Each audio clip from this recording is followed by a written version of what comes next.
Public Yemeni #1.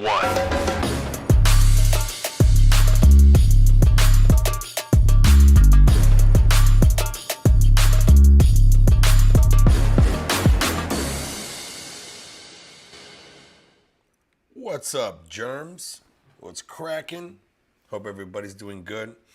I am traveling right now, so I don't have my beautiful microphone with me, but I do have a lavalier on, so hopefully it sounds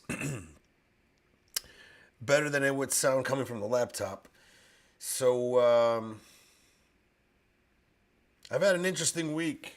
I've had a week of dealing with some people and their bullshit and just getting to a point where I'm kind of being I'm frustrated. I'm frustrated with the stupidity that's everywhere right now. It's so rampant.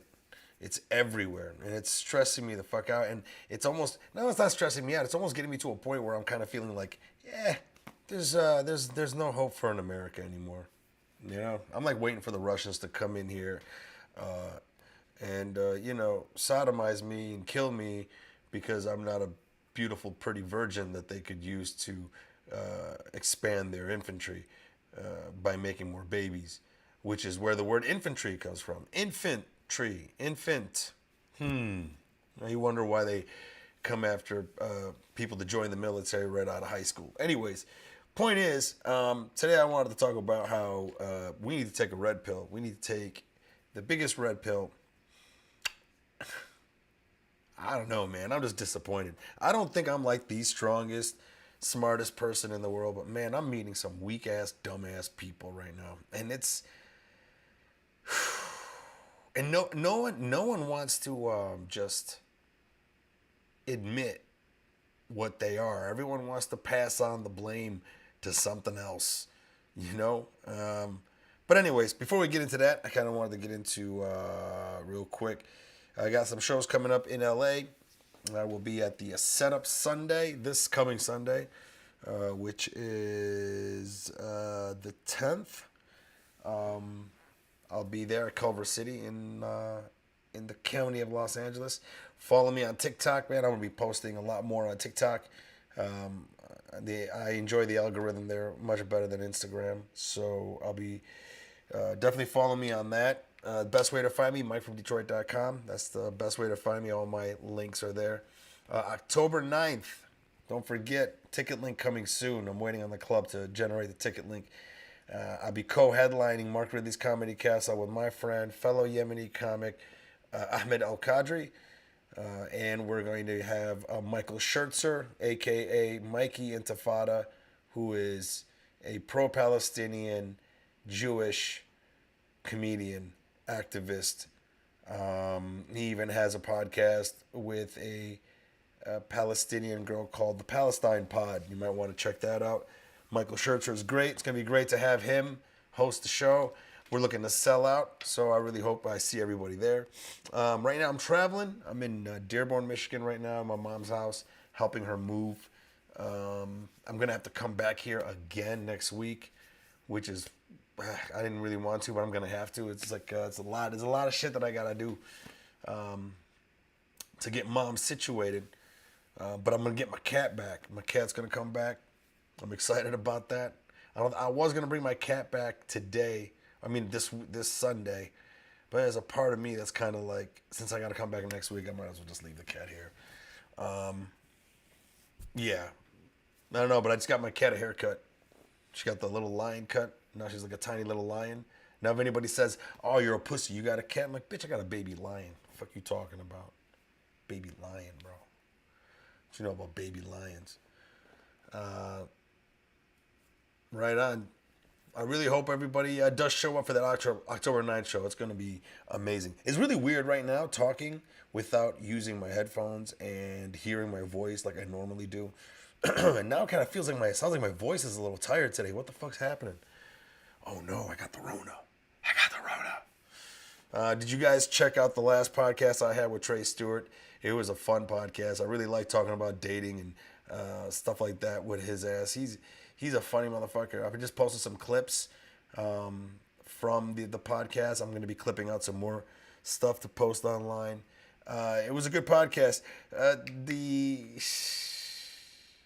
My setup at the studio at the house that I put together, I found out that the reason why the microphone would, the reason why everything was cutting in and out was because of Trey Stewart's super high pitched laugh that just short circuits the entire, overloads the system, bro. Your fucking laugh is too loud and high pitched, man. Grow some balls.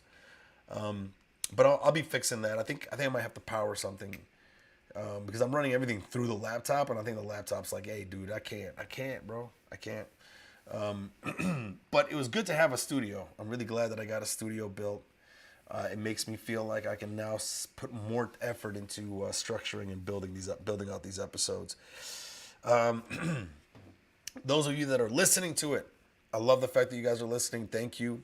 The numbers of listeners are growing. I noticed that the numbers are growing when I am talking about sex and relationships, which is something I love talking about. You know, maybe I'll start, doing a little more on stuff like that, because I really enjoy talking about that stuff with Trey and Lulu. We got Lulu on, but all the technical difficulties were retarded. I'm so sorry about that. And I'm also not sorry for saying retarded. Retarded. I don't give a fuck. I'm retarded. Don't get me started on retarded. Anyways, what do I want to talk about? Well, I don't know, man. I'm kind of disappointed. Disappointed in how pussified we've all become. How we have literally gotten to a point where I think a lot of people that I once knew are now like communists or some shit. I don't know, man. I feel like I'm in another dimension. Like, the more I meet with older friends that I haven't seen in a while, friends that I used to think had a solid frame in how they viewed the world, a frame that I also viewed the world in, that I literally thought that, a lot of these people would stay firm, and that's not the case. And now I'm starting to hear things from some of my good liberal friends. And they're starting to say things that I hear from my conservative friends too, whereas they're looking at the other side and they're vilifying the other side. They're vilifying the other side to the point where, we're probably get to a point where it's just like, hey man, let's fucking gas them. I mean, it's almost getting to that point, because it's like I can't even get across to these people that the people that they look at the other side that they call pieces of shits or racist or whatever are probably a lot more human that they give them credit for, I gotta get high for this.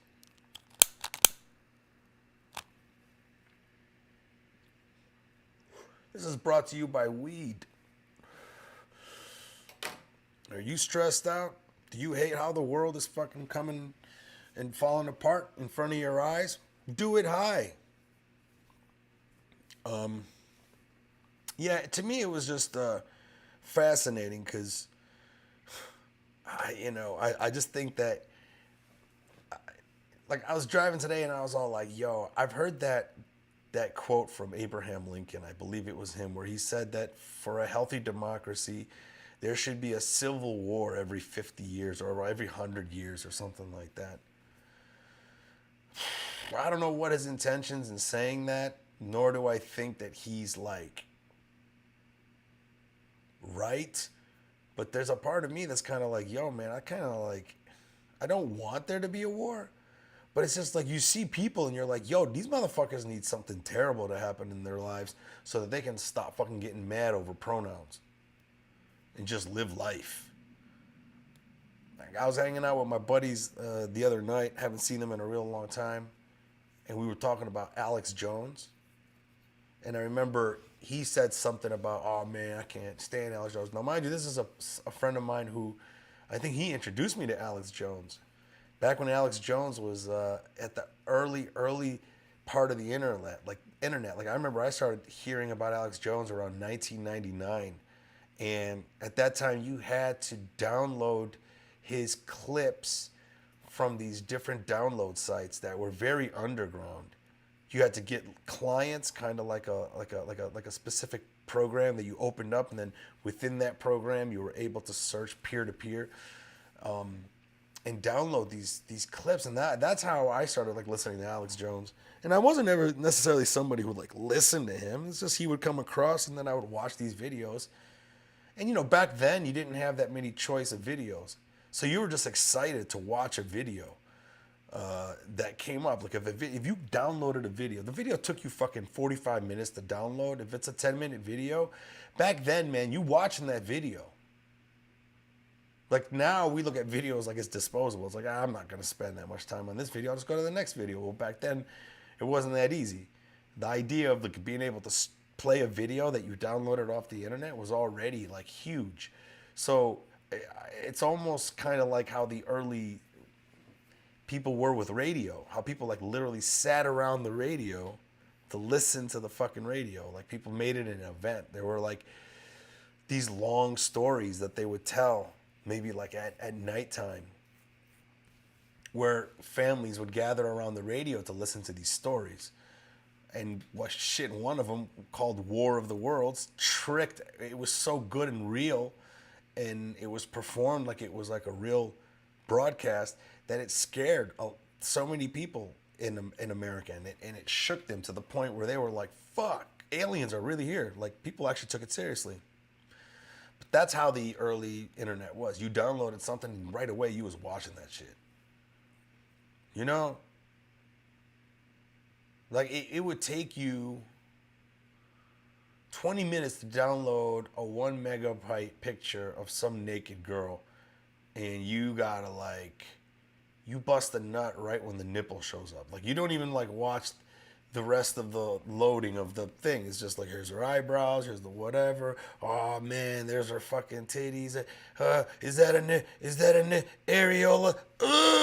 And then it's still loading. So that's the day. So I would like watch Alex Jones stuff. Those were the days where I would like sit there. Some of the stuff would come up, and you know, I would have to say he was one of those guys that was kind of like hinged. He's not as hinged as he is now. Now he's like on another level. But back then, he really was saying some pretty good shit. I remember seeing a video about him talking about aspartame. Then he was talking about how aspartame is probably not a good thing, and that it caused cancer in rats. Now we look at it and it's like, yeah, the amount that they gave to the rats was, it's like a truckload of the same amount that if you gave it to a human. But then he was also like trying to point out that, oh, Donald Rumsfeld, he's the guy who did it. And I remember at the time I hated Republicans. And some people don't remember, but like Alex Jones was anti-Bush, man. That guy was anti-Republican. He hated the new Republicans. He called them the neocons, the neoconservatives. Hated them. And was convinced that George Bush was part of taking down the World Trade Center. And, you know, there was things that Alex Jones would sound the horn on that weren't true, but then there were things that he would sound the horn on that were true, and some really big things, right? So I remember I was talking to a friend of mine the other night when we were hanging out, and he started going off on like, oh, Alex Jones, that guy, you know, basically saying that he causes damage and he's terrible. And I'm just like, you know. Like I said, I'm like, yeah, you know, I roll with the punches. I kind of know what to listen to and what not to listen to. And then he goes, well, you know, I hope he gets what he deserves. I'm like, you hope he gets what he deserves? Like, what do you mean? He's like, well, you know, he's getting sued right now. Well, then I brought up Sandy Hook. I talked about how, like, I mean, you got to give him credit for the things that he did. Report on that were real, like the secret society, like the world's biggest leaders meeting in the fucking forests of Pennsylvania to do this thing called Bohemian Grove, where they do these weird rituals where they burn an effigy of an owl and pray to some god, and you know, and he would talk about that, and people were like, "You're fucking stupid," and then he went in there. Acted like he was one of those fucking politicians, and somebody filmed him and followed, and they documented the whole thing. There's a lot of things, handful of things that Alex Jones predicted that were like, hey, and I'm the type of person, I'm gonna take anything that's positive. You know, like So, for example, I mine for gold. I don't mine for nuts, right? Somebody who hates Alex Jones is going to listen to Alex Jones, and they're only going to latch on to the nutty things that he says, and then they're going to highlight those things and go, look, see what a nut this guy is? Fuck him. Whereas I'm the opposite. I mine for gold. I'm like, yeah, I know this guy's a nut, but so often he's going to drop a nugget of gold, and I'm going to latch on to that, right? So, after I told my friend about all the positive things that, Alex Jones is there for him. And then I brought up Sandy Hook. I'm like, well, with the exception of Sandy Hook, I'm like, he really fucked that thing up. And that's when my friend was like, well, I hope he gets what he deserves for that. I'm like, what are you talking about? He's like, oh, they're suing him. And I hope they sue the fuck out of him. I hope they ruin. I mean, he literally was just like livid, like just with seething hatred for this guy. And I'm just like, wait a minute, man. I remember back in the day, you would not be this type of person. And now you're all of a sudden Mr. Witch Hunt and something that is so un-American. And I told him, I was like, I don't think he should ever get sued. I don't maybe like anything that he fucking says. There's a lot of people I don't like what they say, but I don't think they should be sued for saying what they say. I don't care what damage they cause from what they say or whatever. I just think free speech is free speech, and it should just be, that's it. I don't think that we should have a law. I don't think you should be able to come across at someone and just sue them, And even he agreed. He was like, oh, yeah, that is a fucked up system. And even he said, he goes, you could financially ruin me if you wanted to. And I was like, I wouldn't never do that. But yeah, theoretically, if I wanted to, I could just sue anyone. And then now that person has to go to court. And if that person doesn't have money and then they have to get a lawyer, now they're fucked. So yeah, the system is completely fucked. But to me, I was so surprised by this idea that now he was so mad about what happened at Sandy Hook. And then when I made my point, I remember my other friend was just like, well, then what are you going to do? What are those people going to do? Those poor parents where their kids were killed. And this guy gets up there and says that, oh, those were all agent provocateurs. They were hired by the government as crisis actors. That's what Alex Jones was saying. He was saying that the whole thing was fake. It never really happened. It was a government conspiracy to rile up people against guns and all this shit, right? Straight to fuck up crazy shit. Which the way things are going, we're probably gonna find out in 5 years that he was right. But anyway, so my one friend's well, how about the parents and but the kids got killed and he said those things and people thought that the whole thing was fake, and I'm just like, grow the fuck up. That's what I gotta say to those people. Stop being fucking pussies. Why are you trying to make your problem everybody's problem? Shut the fuck up, man. It's sad. You lost your kid. I think it's terrible. We should look at it and try to figure out how we can do things to never let that happen again. But instead, you want to spend your time trying to have some whack job who talks into a microphone. That's what's important. And to me, it was just funny that I saw a handful of my friends who, as far as I was concerned, they were always very behind free speech. But now it's like everyone is like, yo, we're all about this thing, this ideal, with the exception of, well, this or that. Same thing with the fucking Republicans. I mean, here's a bunch of conservatives who say that we need to get government out of your life. That's what Republicans are all about. Getting government, smaller government, smaller government, smaller government, which I'm all about. Well, smaller government also means getting out of the way of marriage. But nope, they're all about making big government on that shit. Smaller government also means, hey, not telling us what to do with our body, especially with things that come with abortion. Nope, they want to tell us to do. So it's like, stop. If you're going to be conservative, be conservative. Don't sit there and be like, I'm conservative with the exception of a woman's womb, And I don't know. To me, I'm at a point where I'm starting to think that too many people are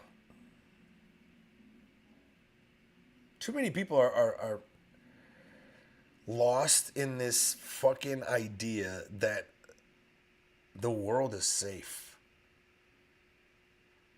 and that everything is going to be fine. I find that really a lot in liberals. You know, my liberal friends, including myself at some points of my life, where it's like you just had this pie in the sky idea of how the world was going to pan out, right? I mean, the fact that I live under this roof and you know I have all this fucking shelter, that everything is fucking safe, man, and I don't need a gun to protect myself, you know.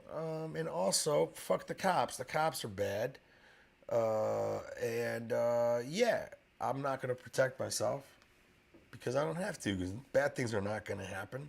I mean, that's the fucking mindset I get from these people. And I just think that a lot of people right now need to eat a red pill, man. They need to fucking swallow that pill. And the thing that reminds me the most, and this is gonna get pretty dark for some of you, just gonna warn you. For me, it was, you know, I realized after talking to one of my friends the other night, that same night, when we started talking about that whole Alex Jones thing and he should be sued for things he said, the fuck out of here. That same night, I was talking to some other people, and I remember I was having to make the point about swallowing the red pill, but it all came from somebody asked me a question about our training in the military, and I don't know if they still do this or not, but there was a point in our MCT training, our Marine Combat Training, that's after we get out of boot camp, where they locked us into a room for 3 days. We were able to go out at the end, so it was just basically a class. But the class was like 3 days with a lunch break. But they would lock us in the room for 4 or 5 hours at a time, and then maybe give us a break, and then put us back in there. And we were just in this bunker that had no windows. They packed us in there like sardines. And for 3 days straight, all they did was show us videos of the most gruesome deaths. Pictures of people with their rib cages wide open. And spinning tales of these stories. So they would be like, hey, this is Alex Johnson. Alex Johnson's a fucking shithead idiot. This guy got his heart broken by a woman, decided he was going to go home, get a quarter stick of dynamite, and because he was so heartbroken, he was going to get in front of her house and light the dynamite and kill himself in front of her. Fucking idiot. Well, this picture here is what the inside of his rib cage looks like. Look at that, gentlemen. That's what dynamite does to a body. That's how and the whole thing was just trying to desensitize us. Because basically it was like, you're a Marine now. If you go to war, you're going to see some terrible fucking things.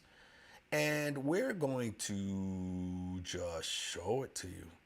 And we're not only going to show it to you, we're going to show it to you in grave detail. And we're going to give you stories behind each one of these pictures and these videos of these gruesome deaths. And then the next class is, hey, now we're going to show all the different ways you can die in war. Look at this terrible way that you can die from this bullet. Oh, you don't want to get hit with the grenade and then have the bottom half of your body ripped off, but then you're still alive during the whole time in agonizing pain, dying a slow, terrible death. You know, they would show us pictures of what it looks like when someone gets blown up by a flamethrower. What a body looks like afterwards. How long it takes for you to finally die when you're on fire. How painful that would be. And they would put you in the shoes. They would literally put you in that thing, basically saying, hey, are you infantry? Well, your life expectancy rate is 0.6 seconds as soon as the first round hits the air. On average, you're not even going to live longer than a second.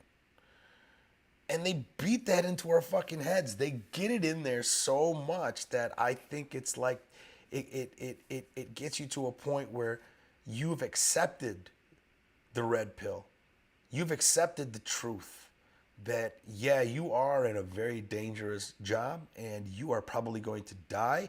And the ways you're going to die, some of them are going to be quick, hopefully. And if not, we want to prepare you and we want you to know what it's like to die while on fire. And I think a lot of that training is there because you want a Marine out there. Because if I was to get caught on fire by a flamethrower, I wouldn't be losing my shit. I've already swallowed the red pill. I'd be so relaxed, I would have already accepted my fate. And maybe be relaxed enough while on fire and dying to be able to get a couple of shots off and maybe take a couple more people down with me. I don't know why I feel that if I tell a story like this to some people these days, they would just be like, oh my God, how horrible. That's what they did to you?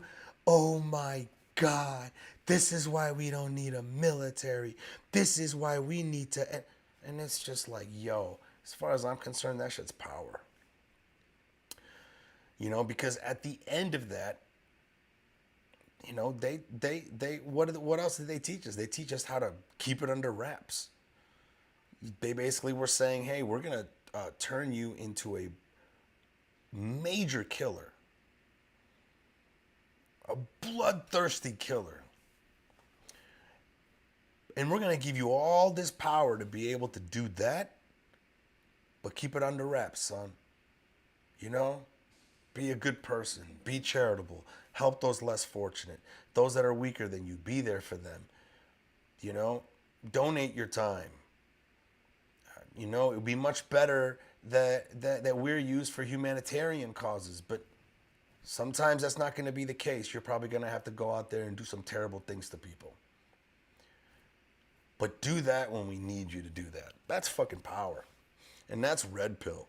And to me, I kind of feel that's where most of our people need to be at right now. And that's why when I said about the whole Civil War thing, I was like, I don't want that. But man, when I see people today, I'm like, yo, this is exactly what we need.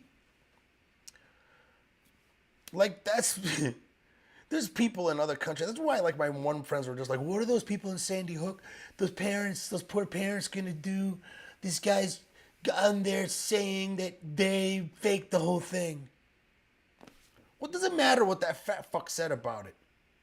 He said, you faked the whole thing. You know you don't have your child anymore. What does it fucking matter? I mean, that's what I told them. I was like, man, that's just some fucking weak white people shit. And when I say that, I'm talking about white American, not white people in general, man. You go meet some white people in Russia, that's a totally different white person. I'm talking about soft, pudgy, roly-doly, Play-Doh-esque, fat fucking, lazy-ass, crybaby Americans is what I'm talking about. I don't know, man. It's just like, we may have all the guns here. Like, guns may outnumber people in this country. And our founding fathers put that there because, you know, yeah, you should have a right to bear arms. And I think for them, they saw firsthand what it was like to fight the British and how beneficial it was that people in America had guns. I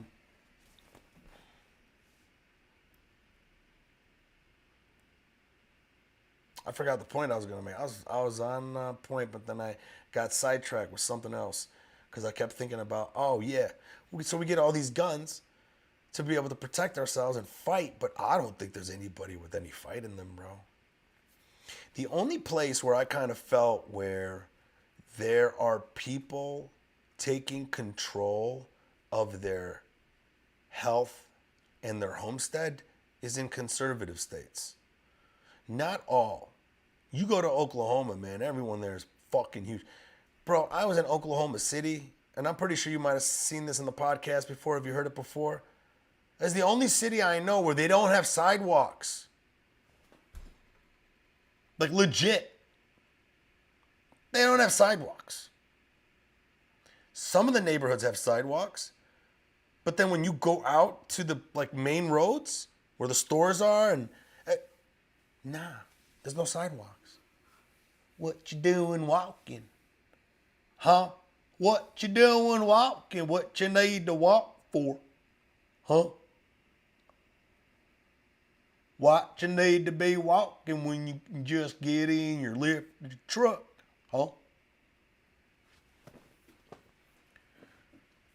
But when I go to places like Arizona, Texas, some parts of Florida, you'll see, especially when you're around these military places, these cities that have like a lot of military influences, like San Diego.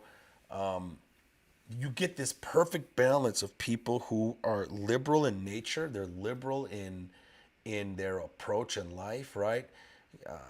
You know, they're holistic and they're kind of hippie and, you know, they're all into like the latest crazes when it comes to health and food and vegetarian and, you know, animals and all those cushy, wonderful liberal things, but then they also have their guns and they also are fucking about protecting their land and being able to hunt and live off the land and take care of themselves. And you know, and listen, those are skills that I don't even fucking have. But when I look at it, I'm just like, that's what's up, man. And to me, it's like, it kind of makes sense why Republicans are the red color. I mean, Republicans are trash. I'm talking about the politicians, but like, makes sense. It's red pill. It's straight the fuck up the truth. For example, you can even see it in how Republicans are in terms of the way they lead compared to Democrats. You got fucking Democrats. Democrats never tell you the truth. Republicans just say it how it is. Republicans just be like, yo, we hate black people. Vote for us. And then you vote for them and then they're just like, they stay true to the cause. You know, Democrats are just like, hey, man, what's happening in Yemen is messed up. Vote for us so we can stop the bombing in Yemen. And then they just bomb Yemen. Republicans are like, bomb Yemen 2024. And then you vote for them and they bomb Yemen in 2024 and beyond.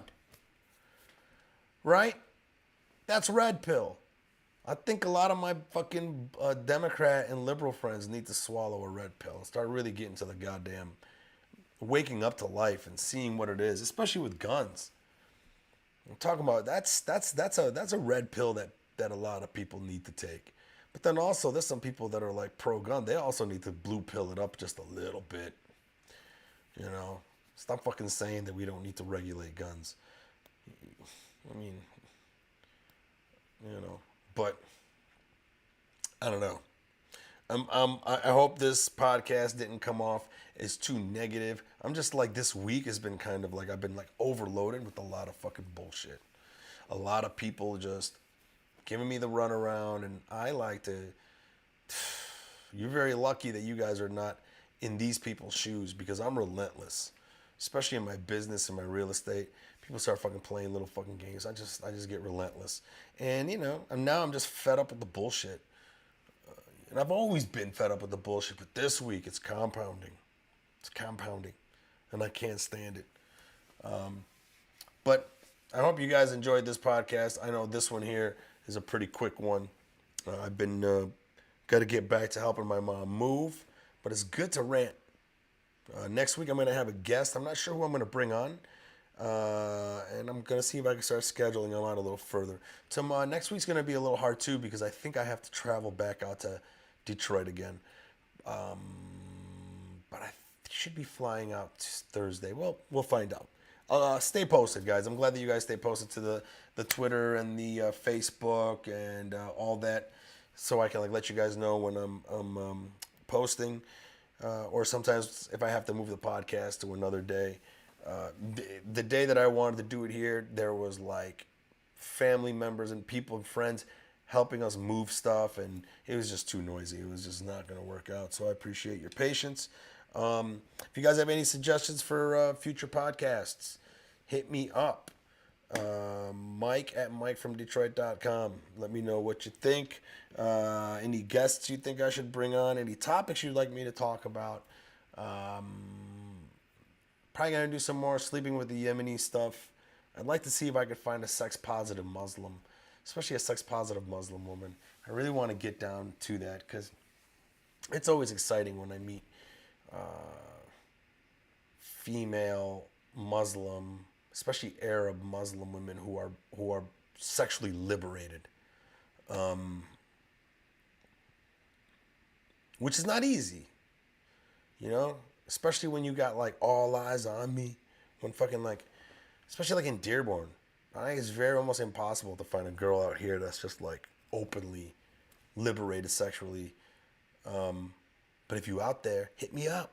Let's get on the podcast. Anyways, guys, thank you for tuning in. I will see you guys next week.